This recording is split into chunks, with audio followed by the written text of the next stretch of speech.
மனிதர்கள் நம் நிலங்களை விட்டு படிப்பிற்காகவும் வேலைக்காகவும் வெளியேறினோம்.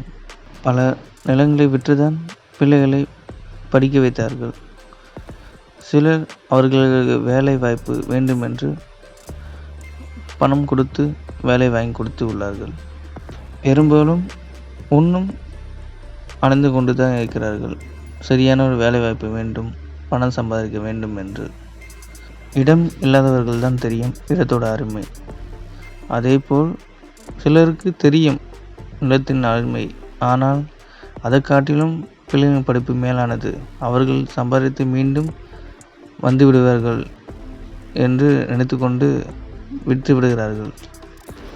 இவை அனைத்தும் செய்தும் மேல் நோக்கி வளர வாய்ப்புகள் கம்மியாகவே உள்ளது. கல்விக்காகவும் மருத்துவத்துக்காகவும் திருமணத்துக்காகவும் வேலைவாய்ப்புக்காகவும் எல்லாத்தையும் விற்று என்ன தான் செய்ய போகிறோம்?